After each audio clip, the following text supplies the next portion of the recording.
ನೋಡಬಹುದು. ಇದೊಂಥರ ನಮಗೆ ಆಂಟಿಕ್ ಡೋರ್ ಅಂತಾನೆ ಹೇಳ್ಬೋದು. ಆಂಟಿಕ್ ಅಂತಂದ್ರೆ ನಮ್ಗೆ ಸುಮಾರು ಕಾಲದಿಂದ ಕೂಡ ಈ ಡಿಸೈನ್ ಇದೆ. ಸೊ ಇವತ್ತವರೆಗೂ ಇದು ಔಟ್ಡೇಟ್ ಆಗಿಲ್ಲ. ಏನಕ್ಕೆ ಅಂತ ಹೇಳಿದ್ರೆ ಡೆಫಿನೆಟ್ಲಿ ಈ ಪಟ್ಟಿಗಳು ಇರೋದ್ರಿಂದ, ಈ ಪಟ್ಟಿಗಳು ಏನಿರೋಲ್ಲ 3 ಪಟ್ಟಿಗಳು, ಯೂಶಲಿ ಈ ಪಟ್ಟಿಗಳಿಲ್ಲ ಅಂತಂದ್ರೆ ಇದೆಲ್ಲ ಕಂಪ್ಲೀಟ್ಲಿ ಪ್ಲೇನ್ ಡೋರ್ ಇರುತ್ತೆ. ಒಂದ್ ತಿಳ್ಕೊಳ್ಳಿ ಏನಂತಂದ್ರೆ ನಮಗೆ ಕಂಪ್ಲೀಟ್ ಆಗಿ ಮದುವೆ ವುಡ್ಡಲ್ಲಿ ಯಾವುದೇ ಕಟ್ಬಿಟ್ಟು ಡೋರ್ ಅಂತಂದು ಬರಲ್ಲ. ಸೊ ಡೋರ್ ಬರಬೇಕು ಅಂತಂದ್ರೆ ಎಲ್ಲಾನು ನಾವು ಹಲಿಗೆಗಳನ್ನ ಜಾಯಿಂಟ್ ಮಾಡಿ ಡೋರ್ ಮಾಡಿರ್ತೀವಿ. ಸೊ ಜಾಯಿಂಟ್ ಮಾಡಿರೋದು ಬರೀ ಉಕ್ಸಲ್ಲಿ ಜಾಯಿಂಟ್ ಆಗಿರುತ್ತೆ. ಅದ್ರ ಜೊತೆನಲ್ಲಿ ಇದೊಂದೇನು ಕಟ್ಟೆ ಪೀಸ್ಗಳಿದಾವಲ್ಲ ಅವು ಅದು ಕಂಪ್ಲೀಟ್ ಆಗಿ 3 ಸೈಡು ಕೂಡ ಇಂಟರ್ಲಾಕ್ ಆಗಿದೆ. 2 ಪ್ಲೈ ಆಗ್ಬೋದು, 3 ಪ್ಲೈ ಆಗ್ಬೋದು. ಅದನ್ನ ಹಿಡ್ಕೊಂಡಿದೆ ಅಂತಂದ್ರೆ ಡೆಫಿನೆಟ್ಲಿ ಡೋರ್ಸ್ ನಮಗೆ ಕ್ರ್ಯಾಕ್ ಬರೋದು ಮತ್ತೆ ಬಿಚ್ಕೊಳ್ಳೋದು, ಬೆಂಡ್ ಬರೋದು ಅದೆಲ್ಲ ಇರಲ್ಲ. ಸೊ ಆಮೇಲೆ ಇದೊಂದು ಗ್ರ್ಯಾಂಡ್ನೆಸ್ ನ ಎನ್ಹಾನ್ಸ್ ಮಾಡುತ್ತೆ ಈ ಡೋರ್. ಅದಕ್ಕೋಸ್ಕರ ಇದು ಇವತ್ತವರೆಗೂ ಕೂಡ ಮಾರ್ಕೆಟ್ ಅಲ್ಲಿ ಇರೋದು.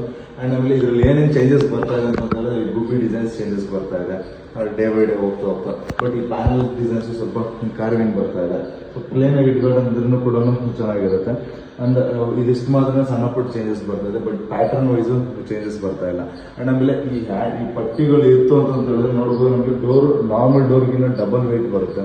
ಸೊ ಹೆವಿ ಇರುತ್ತೆ. ಅಂಡ್ ನಮಗೆ ಸ್ವಲ್ಪ ಕಾಸ್ಟ್ ಕೂಡ ಜಾಸ್ತಿ ಆಗುತ್ತೆ ಈ ಡೋರ್ಗೆ. ಬಟ್ ಕಾರ್ವಿಂಗ್ ಎಲ್ಲ ಕಾಸ್ಟ್ ಇಲ್ಲ. ಬಟ್ ರಾ ವುಡ್ ತೊಗೊಳೋದಕ್ಕೆ ನಮಗೆ ಕಾಸ್ಟ್ ಸ್ವಲ್ಪ ಜಾಸ್ತಿ ಆಗುತ್ತೆ.